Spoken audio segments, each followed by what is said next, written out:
Welcome to MindStand Pod, a series exploring workplaces and diving into cultures that make them tick. Each of our seasons will dive into unique factors of business, provide great stories from leaders in human capital, and offer helpful insights you can use today to impact your company.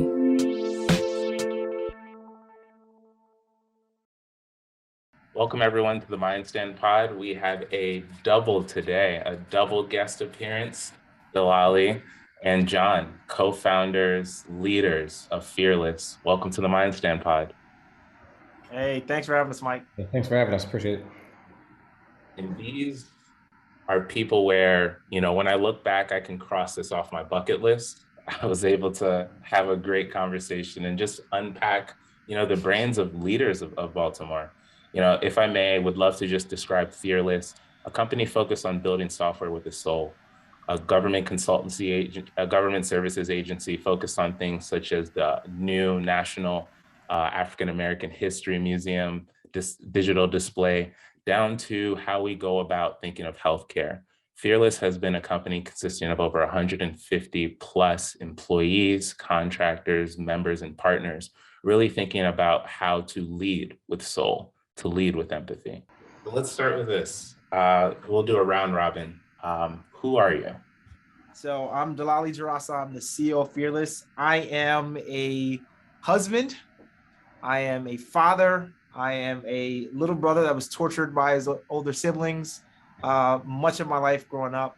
I'm a lover of Baltimore. I am a lover of equity and just really passionate about using technology to drive change.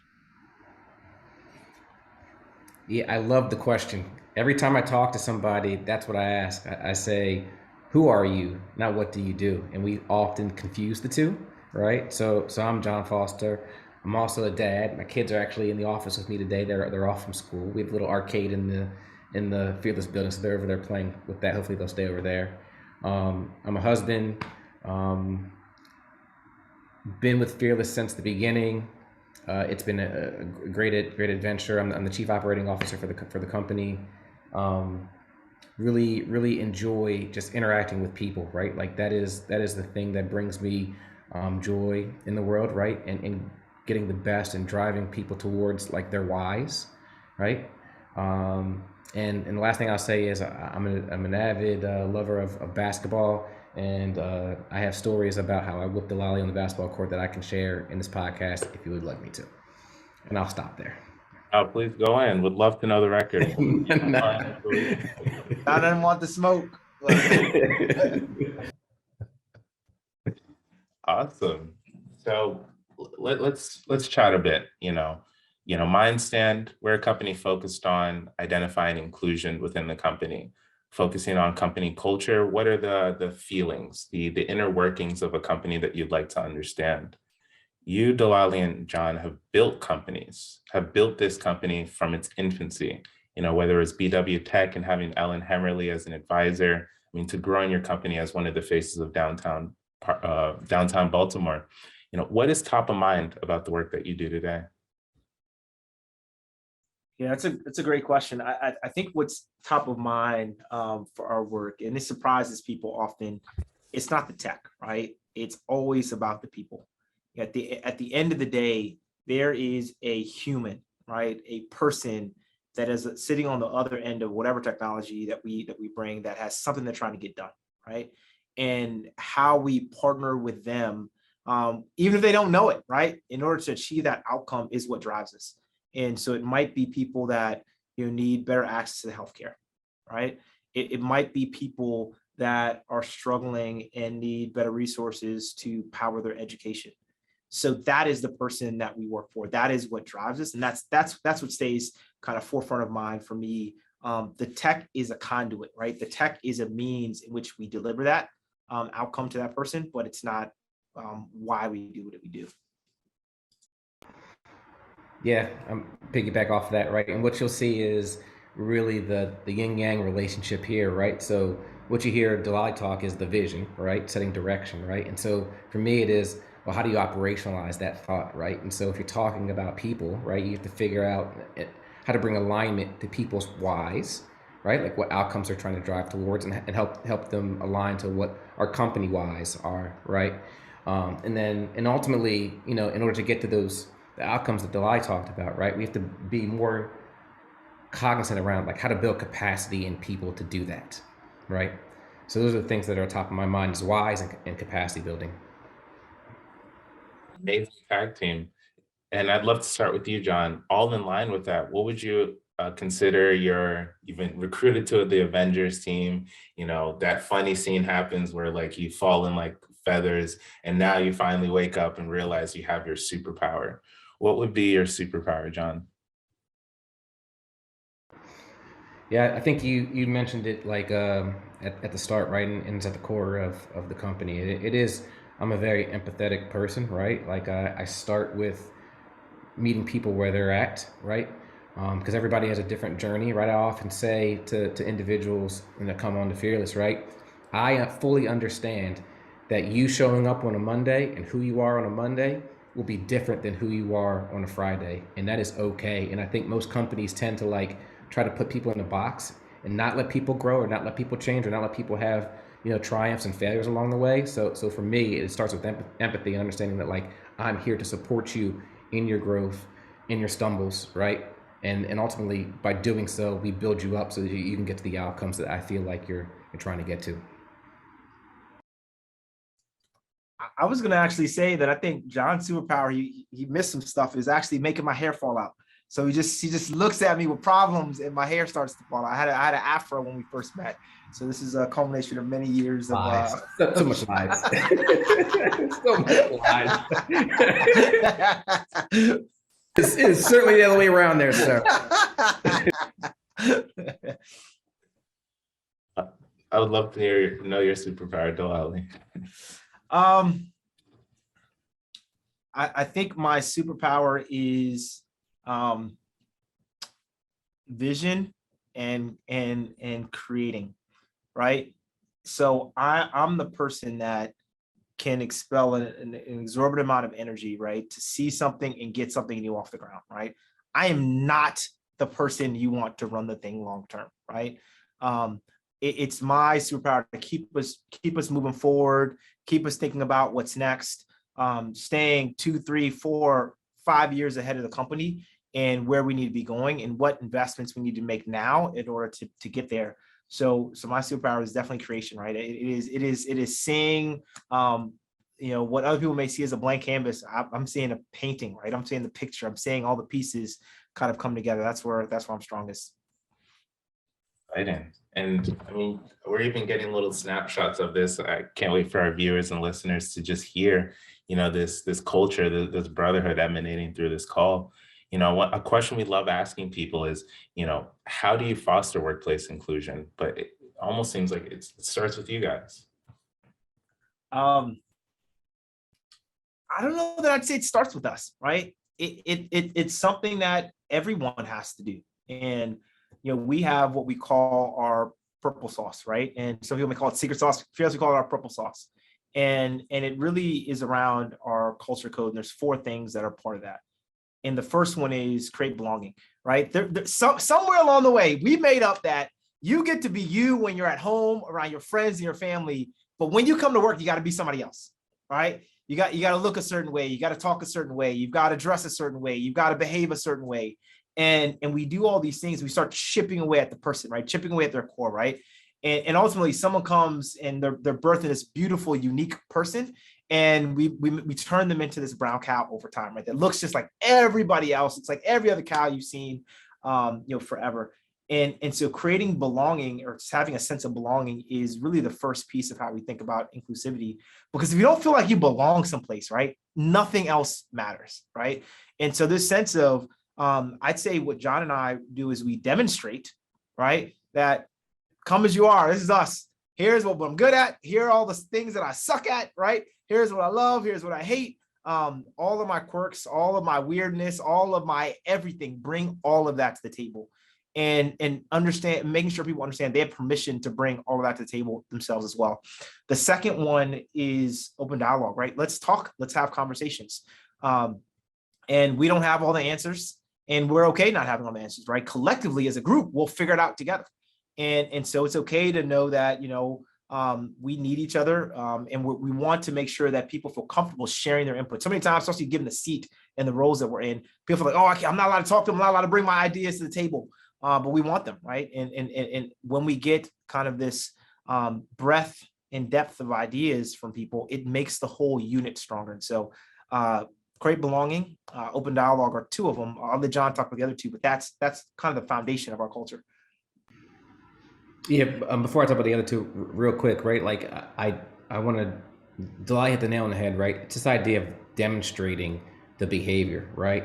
So we started from the foundation of values, right? And understanding and having people align to those values, and we constantly talk about those values, and then we set the expectation that you behave towards those values, right? And that way we know when we can have that open dialogue, or we can have we can create that inclusive environment because we know what to expect from one another, right? So I'm a firm believer of behaviors come from values, right? And so that's one thing I want to say. And the second thing I would say is, like, the other two values that we have are take initiative and make impact, right?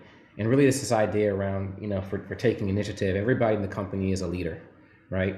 And we have to help people understand the separation of leadership and management, right? Because that's what, those two things tend to be like confused with one another, right? And so we expect everybody to take the initiative to lead, right? In order to make an impact, right? And ultimately make an impact is about getting to outcomes, right? Fundamental state of leadership is understanding that you have to be okay and shed this idea of how you feel about situations and ultimately help to get to greater outcomes, right? So take initiative to get to greater outcomes or make an impact are the other two values that we have here at Fearless.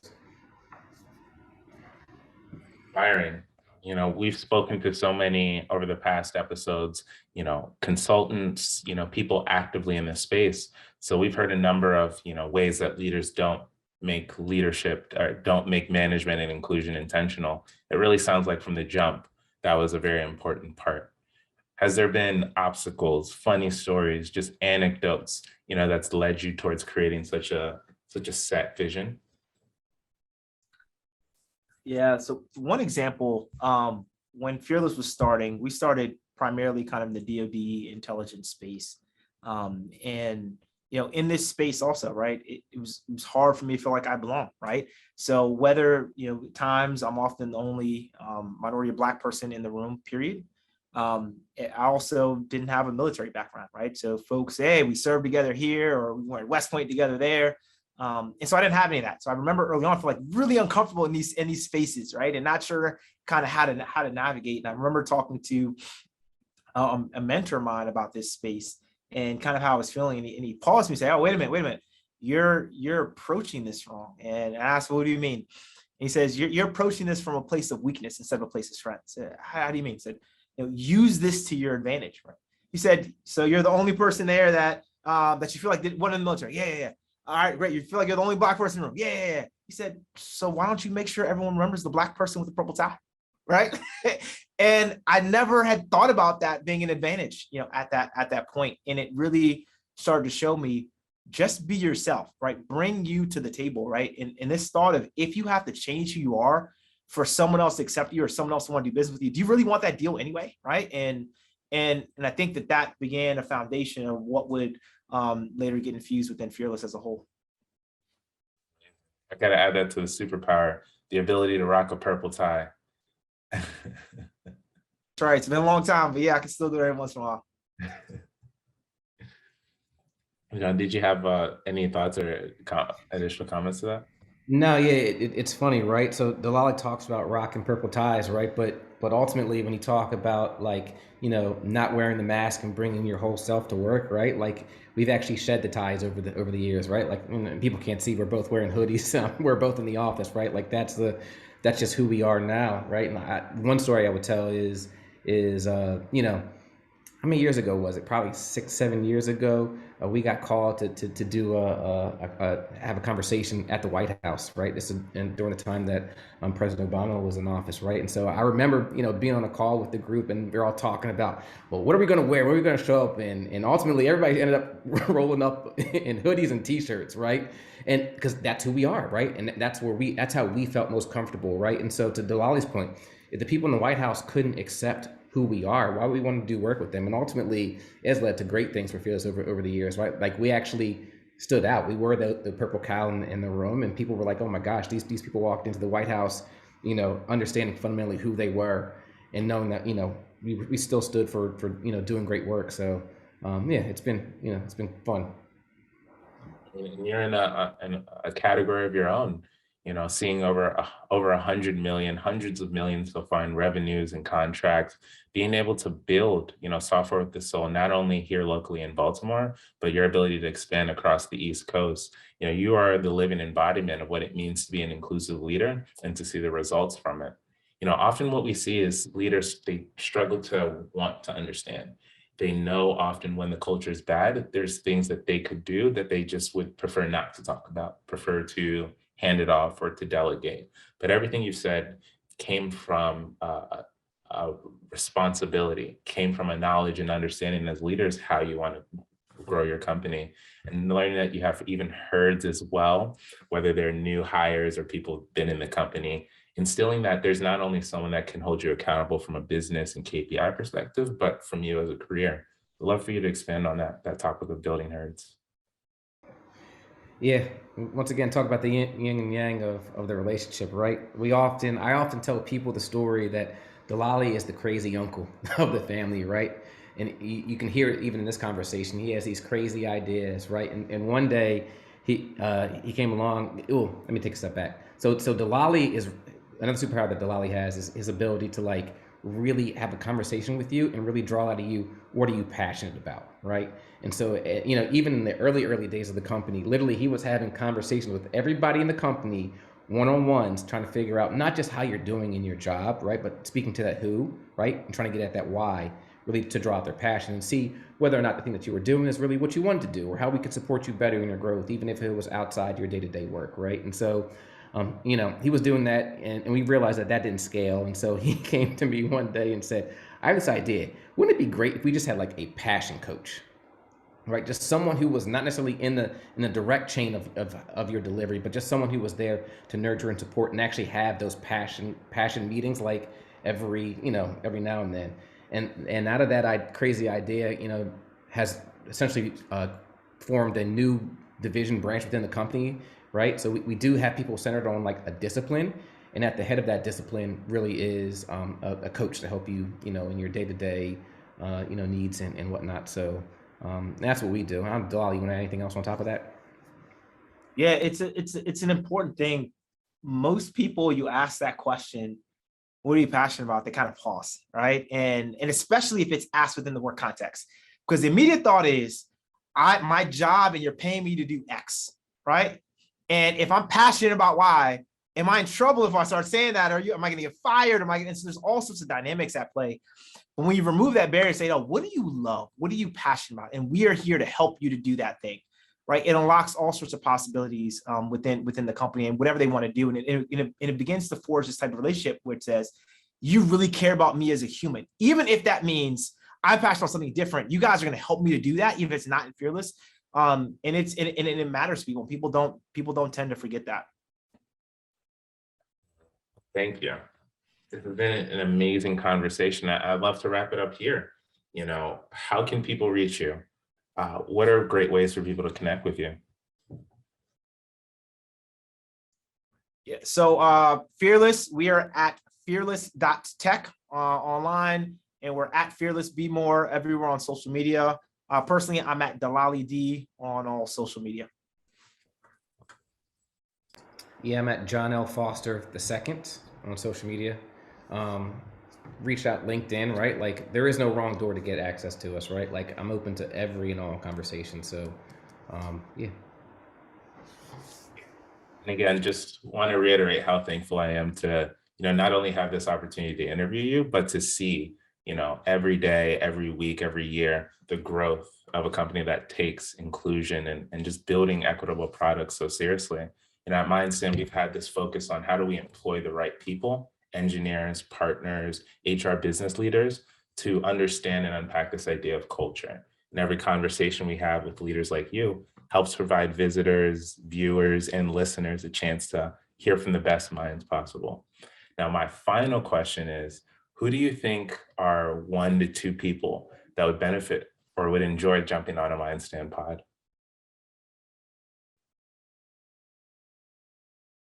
This is like all the smoke. If you say it, you got to make it happen. So I'm going to call out. I know there's a person, at least one of our coaches here at Fearless, who's interested in more public speaking. So tell her I called her out, Stephanie Baggage. She's excited about continuing to do more public speaking and coaching. So she's one that I put on the hot seat. John, do you have one you want to put on the hot seat? No, that's who I was going to pick. So I'm glad. Well, awesome. Thank you, guys. This has been an amazing conversation. Thanks for joining the MindStand Pod. All right. Thanks for having us, Mike. Thank you. Take care.